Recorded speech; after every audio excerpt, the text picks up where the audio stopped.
অবিলম্বে দেশের সার্বিক আইন শৃঙ্খলা পরিস্থিতি স্বাভাবিক রাখতে দেশের সব নাগরিককে নিজ নিজ অবস্থান থেকে দায়িত্বশীল হওয়া এবং আইন মেনে চলার আহ্বান জানিয়েছেন প্রধান উপদেষ্টা প্রফেসর মোহাম্মদ ইউনূস। বিকেলে প্রধান উপদেষ্টা প্রেস উইংয়ের পাঠানো এক বার্তায় এই তথ্য জানানো হয়। শেখ হাসিনার পরিবারের সম্পত্তি ধ্বংস থেকে বিরত থাকা এবং ফ্যাসিবাদী আওয়ামী লীগের রাজনীতির সঙ্গে যুক্ত ব্যক্তি হওয়ায় কিংবা অন্য কোনো অজুহাতে দেশের কোনো নাগরিকের ওপর আক্রমণ না করার আহ্বান জানিয়েছেন তিনি। প্রফেসর ইউনূস বলেন, শেখ হাসিনা বছরের পর বছর জনগণের ওপর অত্যাচার ও নিপীড়ন করে ক্ষমতা কুক্ষিগত করে রেখেছিলেন। সঙ্গত কারণেই এটি বোধগম্য যে বিক্ষোভকারী ও তাদের আত্মীয় স্বজনরা বছরের পর বছর ধরে শেখ হাসিনার নিপীড়নের শিকার হয়েছেন, ফলে তাদের মনে ক্ষোভ রয়েছে। গণঅভ্যুত্থানে ক্ষমতাচ্যুত শেখ হাসিনা নয়াদিল্লিতে আশ্রয় নিয়েও তার দলীয় সন্ত্রাসীদের একত্রিত করার চেষ্টা চালিয়ে যাচ্ছেন, দেশের পরিস্থিতিতে অস্থিতিশীল করতে চাইছেন। বছরের পর বছর বাংলাদেশে নিপীড়নের শাসন কায়েম করা শেখ হাসিনা এখনও বাংলাদেশের পুনর্নির্মাণকে ক্রমাগত বাধাগ্রস্ত করতে চাইছেন। দেশের চলমান পরিস্থিতির উপর নিয়ন্ত্রণ প্রতিষ্ঠা করতে অন্তর্বর্তী সরকারের প্রতি আহ্বান জানিয়েছেন বিএনপি। কঠোরভাবে আইন শৃঙ্খলা প্রতিষ্ঠা করে রাষ্ট্র ও সরকারের ভূমিকা দৃশ্যমান করা এখন সময়ের দাবি বলে মনে করে দলটি। বিএনপির সিনিয়র যুগ্ম মহাসচিব রুহুল কবির রিজভীর স্বাক্ষর করা এক সংবাদ বিজ্ঞপ্তিতে এসব কথা বলা হয়েছে। বিবৃতিতে বলা হয়, হাজারো শহীদের আত্মত্যাগের মধ্যে দিয়ে বিতাড়িত, পতিত, পরাজিত, পলাতক, স্বৈরাচার এবং তার দোসরদের উস্কানিমূলক আচরণ, জুলাই আগস্টের রক্তক্ষয়ী ছাত্রগণ অভ্যুত্থান সম্পর্কে অশালীন এবং আপত্তিকর বক্তব্য দেশের জনগণের মধ্যে তীব্র ক্ষোভ এবং ক্রোধের জন্ম দিয়েছে। অন্তর্বর্তী সরকারের পদক্ষেপের সমালোচনা করে বিবৃতিতে বলা হয়, সরকার 6 মাসেরও পলাতক, স্বৈরাচার এবং তাদের দোসরদেরকে আইনের আওতায় আনতে যথেষ্ট কার্যকর পদক্ষেপ জনসম্মুখে দৃশ্যমান করতে সফল হয়নি। ফলে জনগণ আইন নিজের হাতে তুলে নেওয়ার মতো বেআইনি কর্মকাণ্ডে উৎসাহিত হচ্ছে।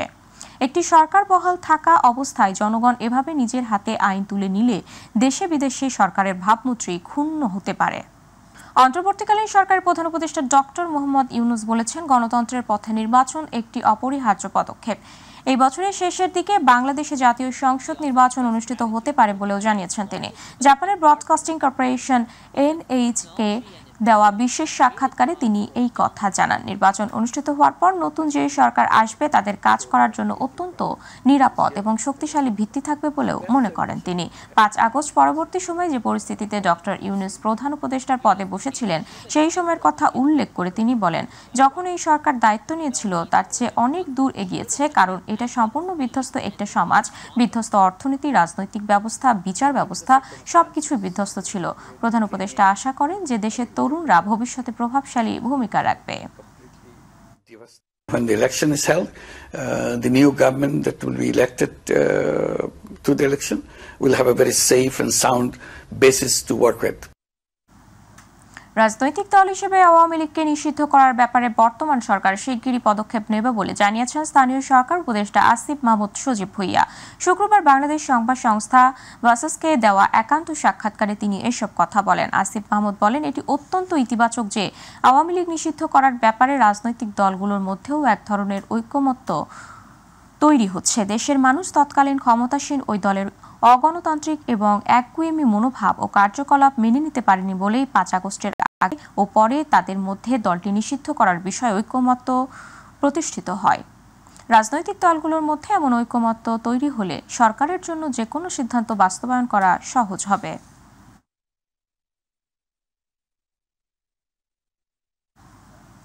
বাংলাদেশের জামাত ইসলামের আমির ডক্টর শফিকুর রহমান বলেছেন, শেখ হাসিনা পালিয়ে গিয়ে দেশকে অস্থিতিশীল করার জন্য উস্কানিমূলক বক্তব্য দিচ্ছেন। উস্কানির কারণে দেশে কোনো অরাজকতা হলে তার দায় শেখ হাসিনাকেই নিতে হবে।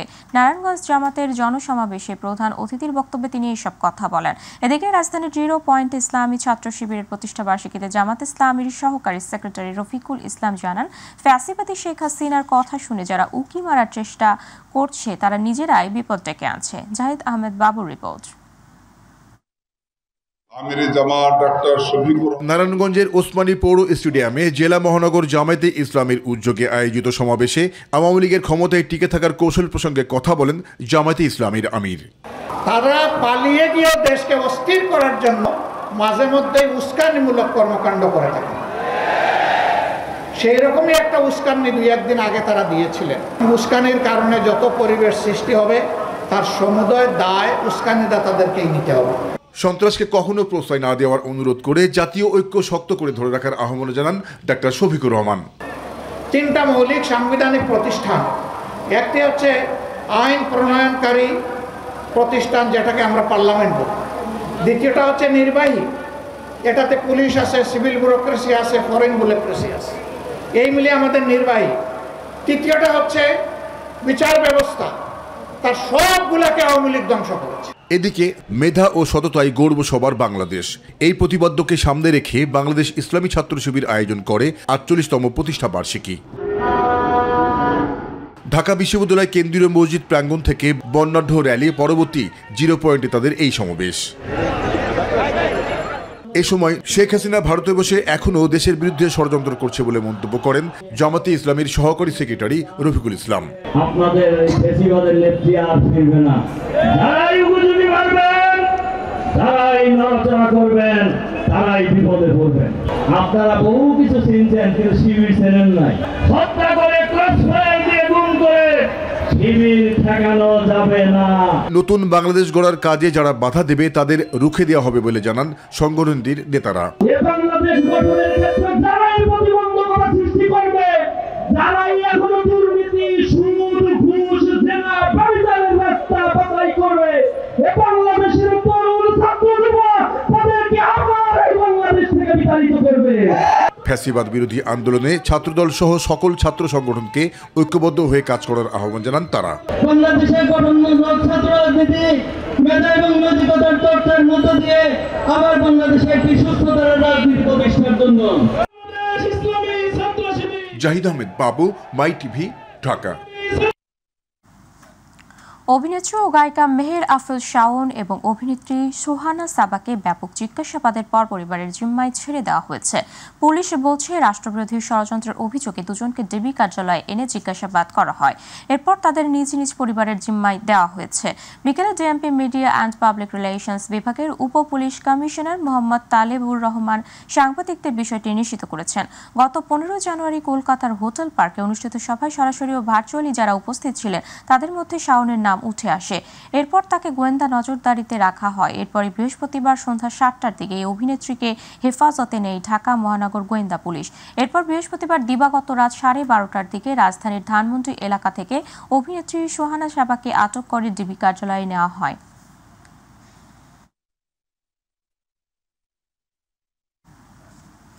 উচ্চ আদালতের রায়ে সরকারি প্রাথমিক বিদ্যালয়ের সহকারী শিক্ষক পদে নিয়োগ বাতিল হওয়া প্রার্থীদের বিক্ষোভ মিছিলে লাঠিচার্জ করেছে পুলিশ। একই সঙ্গে তাদের উপর জাল কামান থেকে পানি ছিটিয়ে ছত্রভঙ্গ করে দেওয়া হয়। শুক্রবার 7 ফেব্রুয়ারি বিকেল 3টার দিকে প্রধান উপদেষ্টার বাসভবন যমুনার সামনে ঘটনা ঘটে।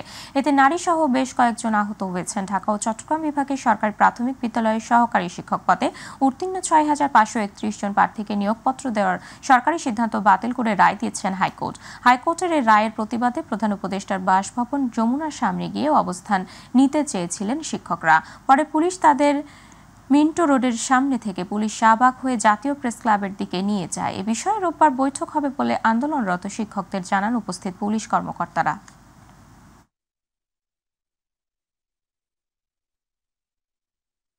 বিপিএল ফাইনালকে ঘিরে দর্শকদের উন্মাদনা চরমে। মিরপুর স্টেডিয়ামে দেখা যায় দর্শকদের উপচে পড়া ভিড়।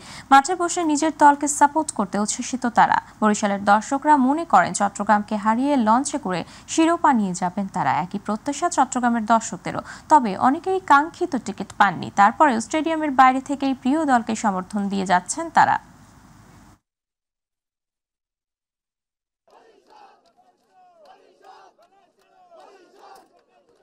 আমাদের বরিশাল আছে সাইলেন্ট কিলার মাহমুদুল্লাহ রিয়াদ। তিনি এবার যেভাবে নিদাস ট্রফি জিতিয়েছেন, তিনি নিদাস ট্রফির ম্যাচটা যেভাবে জিতিয়েছেন, তিনি এবার বরিশালকে যেভাবে দিতেন। আমাদের যে টিম মেনটেন করে অত্যন্ত ভালো লোক, যার ফলে আমরা দ্বিতীয়বার আমরা চ্যাম্পিয়ন হওয়ার আশা রাখি। ইনশাল্লাহ আমরা চ্যাম্পিয়ন হব। আইসিটিং গেমে ফুয়া 100% আজ বরিশালের যে লঞ্চত তো নাই শিলে লঞ্চত করে দে ভাড়াই দিউম আর ট্রফি বিমানত করে লই যাইম। Okay, thank you so very much. এটা কাজ জিতবে বরিশালে লঞ্চের মধ্যে অবশ্যই ঢুকবো ইনশাআল্লাহ। দর্শক, এই মুহূর্তে মিরপুর স্টেডিয়াম এলাকায় আছেন সহকর্মী SM আরিফ, যুক্ত হচ্ছি তার সাথে। আরিফ, আপনার কাছ থেকে জানতে চাচ্ছি বিপিএল ফাইনালকে ঘিরে দর্শকদের উন্মাদনা কেমন দেখছেন, জানাবেন।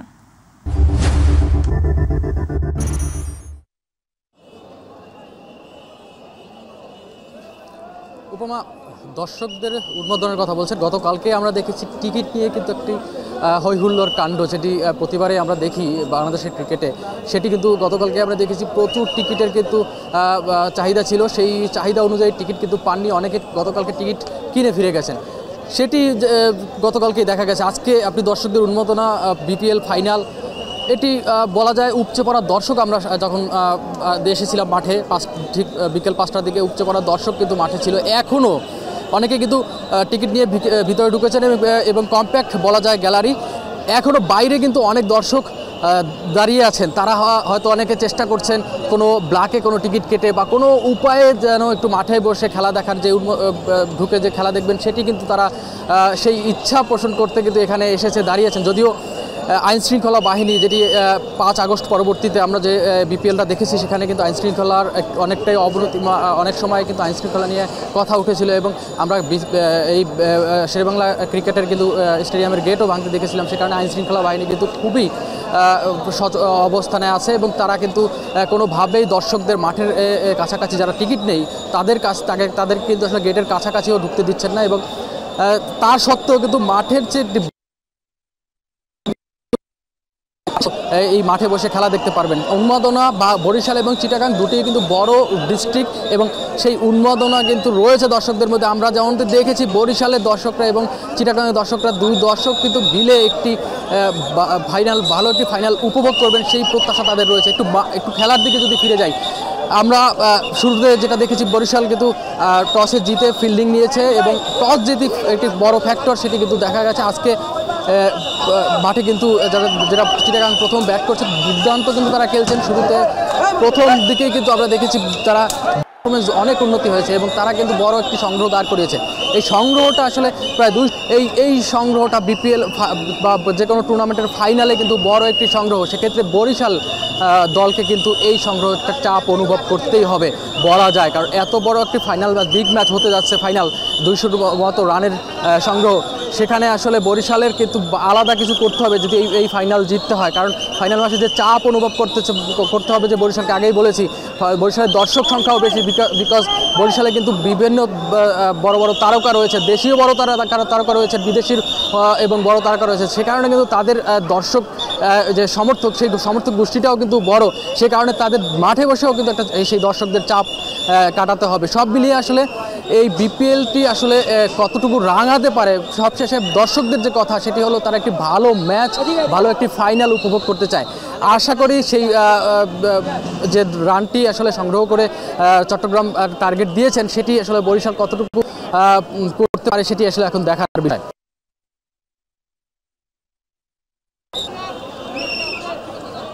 আরিফ, আপনাকে ধন্যবাদ।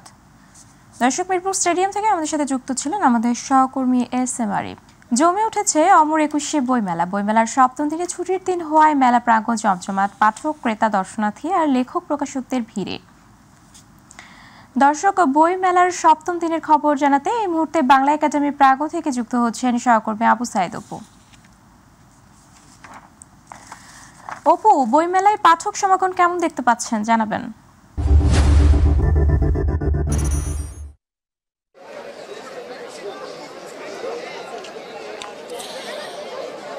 উপমা, আপনাকে ধন্যবাদ। আপনার মাধ্যমে দর্শকদেরকে জানাতে চাই, আমরা কিন্তু বইমেলার শুরু থেকেই কিন্তু বইমেলার খবরাখবর জানিয়ে আসছিলাম। আজকে 7ম দিনের মতো, যেহেতু সরকারি ছুটির দিন শুক্রবার, আমরা সকাল থেকে দেখেছি যে প্রচণ্ড পাঠক প্রেমিকদের ভিড় এবং বিশেষ করে লেখক লেখিকা পাঠকদের একদম পদভারে মুখর হয়ে উঠেছে পুরো অমর 21শে বইমেলা প্রাঙ্গণ, যার ফলে কিন্তু মানুষের জটলাটা আসলে যত সময় এগোচ্ছে ততই বেড়ে যাচ্ছে। যেহেতু একটা নির্দিষ্ট সময়সীমার মধ্যে আসলে এই বইমেলাটি আসলে সম্পন্ন হবে, সেহেতু কিন্তু আজকে শুক্রবার যে শিশুদের যে শিশু প্রহর, সেটিও কিন্তু আসলে খুব স্বল্প পরিসরে বাংলা একাডেমির উদ্যোগে আসলে পরিচালিত হয়েছে এবং অনেক অভিভাবক এবং অনেক শিশু এসেছে। তো আমরা আসলে এখানে অনেক দর্শনার্থীর সাথে কথা কথা বলেছি, অনেক বইপ্রেমীদের সাথে কথা বলেছি, তারা একটা বিষয় জানিয়েছেন যে বইকে আসলে লালন করতে গেলে, ভালোবাসতে গেলে, আগামীতে তরুণ প্রজন্মকে একটি বিশ্ব দরবার হিসেবে উপস্থাপন করতে গেলে একটি বইয়ের কোনো বিকল্প নেই এবং বই থেকে জ্ঞান মানে অর্জন করতে হবে। তো আসলে সব কিছু ছাপিয়ে আসলে পাঠকদের প্রত্যাশা একটাই যে তরুণ প্রজন্মের যে লেখা বইগুলো আছে, গণ অভ্যুত্থানের বইগুলো, সেই বইগুলোতে বিশেষ দিকে নজর যাচ্ছে। তেমনি অন্যদিকে অন্যান্য বইয়ের দিকে উপন্যাস এবং বিজ্ঞান মনস্ক যে বইগুলো রয়েছেন, সাহিত্য রয়েছেন, উপন্যাস রয়েছেন, সেই বইগুলোর দিকেও আসলে মনোযোগ যাচ্ছেন। এখানে একজন লেখক রয়েছেন, আমরা একটু জানতে চাই আপনার কাছে, আপনি যে বইটি লিখেছেন ছায়াবৃত্ত, এই বইটির আসলে মূল এজেন্ডাটা আসলে আপনাদের কি ছিল এবং তরুণ প্রজন্মের জন্য কি লিখেছেন, বার্তাটা কি? অসংখ্য ধন্যবাদ আপনাকে। এখানে আসলে আমি জাকারিয়া আহমেদ, আমার ছায়াবৃত্ত কবিতাটি কাব্যগ্রন্থটি প্রকাশিত হয়েছে। এখানে আসলে যে মূল মেসেজটা হচ্ছে যে আমাদের যে সমাজ মানুষটা আছে, সমাজ মানুষের সাথে যে আমাদের ব্যক্তি সত্তার যে একটা সংকট, টানাপোড়েন, সেই টানাপোড়েনটা এখানে মূলত প্রতিভাসিত হয়েছে। এছাড়া এই কবিতার মধ্যে আমাদের এই স্বৈরাচার একটা কবিতা আছে, নাগরিক কবিতা আছে, বেশ কিছু কবিতা আছে। এখানে সমসাময়িক আমাদের যে গণ অভ্যুত্থানটা গেছে, সেই গণ অভ্যুত্থানের অনেক কনসেপ্ট বা প্রেক্ষাপট, যুবকদের যে ভাবনা, সেই ভাবনাগুলো এখানে প্রতিভাসিত হয়েছে। উপমা, আপনি শুনছিলেন একজন লেখকের কথা, আমরা আরেকজন লেখকের কাছে একটু যেতে চাই। তার ভাবনাটা কি, যে আপনি যে বইটা লিখেছেন struggle to stable, company to company, এর আসলে কি বোঝাতে চেয়েছেন তরুণ প্রজন্মের জন্য, ভবিষ্যৎ প্রজন্মের জন্য? Struggle company to stable company হচ্ছে, নামেই বোঝা যাচ্ছে যে একটি কোম্পানি স্ট্রাগল করে কিভাবে স্টেবল হয় আস্তে আস্তে, সেই গল্পটা আমি একজন উদ্যোক্তা। আমার উদ্যোক্তা জীবনের 15 বছরকে আমি 12 বছর স্ট্রাগল পিরিয়ড বলে প্রথম অধ্যায় লিখেছি এবং বাকি পরের 3 বছর আমি স্টেবল পিরিয়ড হিসেবে পরের অধ্যায় লিখেছি। এবং আমি মনে করি তরুণদের জন্য একজন উদ্যোক্তা হতে চাইলে আমার এই সময়ের যারা যে চ্যালেঞ্জগুলো আমি ফেস করে উদ্যোক্তা হয়েছি, স্টেবল কোম্পানি এতে উপনীত হয়েছি, সেটা তারা সরাসরি জানতে পারবে। ধন্যবাদ। উপমা, আপনি শুনছিলেন যে দুজন পাঠকের বক্তব্য ছিল একটাই, যে সব তরুণ প্রজন্মের ভাবনাকে নিয়ে, পাশাপাশি যারা বিক্রেতা তাদের সাথে কথা বলেছি, তারাও বলেছে বিগত কয়েকদিনের চেয়ে কিন্তু এবার ক্রেতা সমাগম অনেকটাই বেশি এবং যতদিন গড়াচ্ছে আসলে বইয়ের যেমন সংখ্যা বাড়ছে, তেমনি পাঠক, দর্শনার্থী, লেখক, লেখিকাদের সমাবারে একদম মুখর হয়ে উঠেছে পুরো বইমেলা প্রাঙ্গণ। অর্থাৎ উপমা, এই ছিল আমার কাছে বইমেলা প্রাঙ্গণ থেকে সর্বশেষ খবর। উপমা।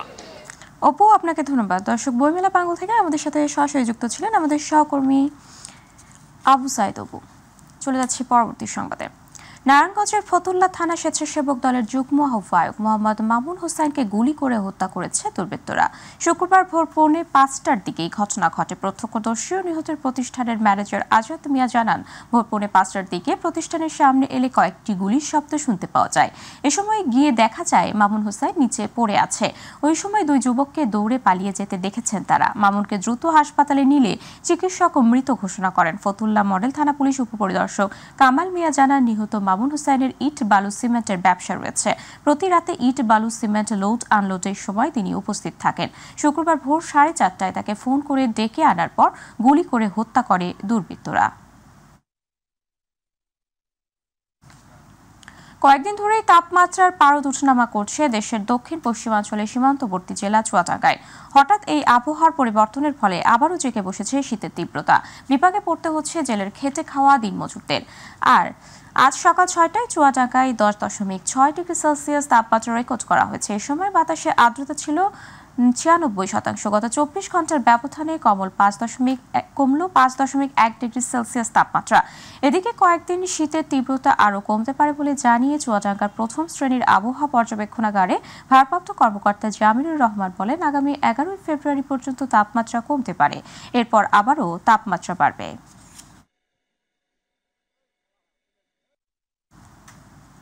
এবারে মাইটিভি বিশেষ।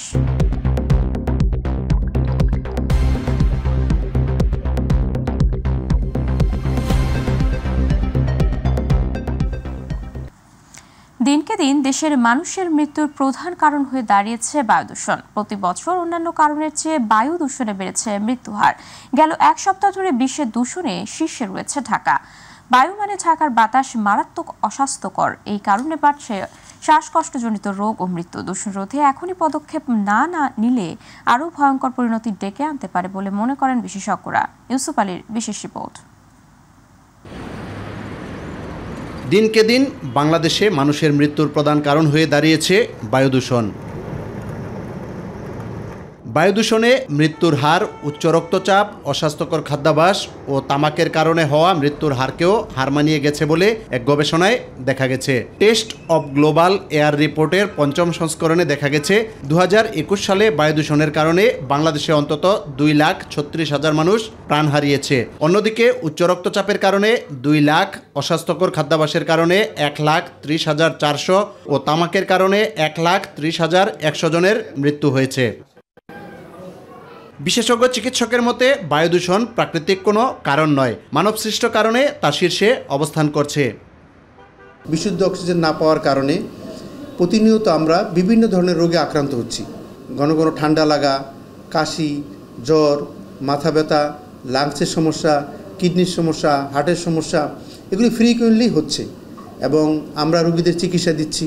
সাময়িক রোগীরা কিছু ভালো হচ্ছে, 1 মাস 2 মাস পর আবার তারা সেই একই সমস্যা নিয়ে আসছে। বায়ু দূষণ রোধে দেশি বিদেশি নানা কারণ উল্লেখ করেন ঢাকা বিশ্ববিদ্যালয়ের এই বিশেষজ্ঞ অধ্যাপক। মেজর সোর্সগুলো কি আমাদের কনস্ট্রাকশন অ্যাক্টিভিটিস, আমাদের যানবাহন থেকে যে পলিউশনটা হয়, ইন্ডাস্ট্রি থেকে যে পলিউশনটা হয়, এবং আমাদের রান্নাঘর থেকে যে রান্না করে সেটার থেকে পলিউশন হয়, এবং ওয়েস্ট যে বার্নিং করে সেইখান থেকে পলিউশন হয়, এবং ট্রান্সবাউন্ডারি পলিউশন হয় আমাদের বাইরের দেশ থেকে যে পলিউশনটা আমাদের দেশে আসে। এই যত পলিউশন ইমিট করে এটা কিন্তু সরকারি প্রতিষ্ঠান করে, কিন্তু খুব বেশি না, কন্ট্রিবিউট করে কিন্তু বেসরকারি ইন্ডাস্ট্রিতে তো মালিক আছে বেসরকারি।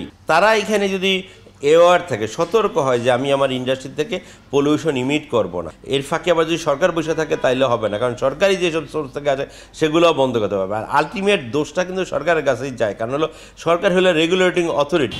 প্রায় 2 কোটি লোকের বসবাসের নগরী রাজধানী ঢাকায় যে হারে বায়ু দূষণ হচ্ছে তা রোধ করতে সরকারি, বেসরকারি ও ব্যক্তি পর্যায়ে উদ্যোগ নেওয়া জরুরি। তা না হলে দিনের পর দিন বিভিন্ন রোগে আক্রান্তে রোগী ও মৃতের সংখ্যা বাড়তে পারে বলে আশঙ্কা করছেন বিশেষজ্ঞরা। ইউসুফ আলী, মাই টিভি, ঢাকা।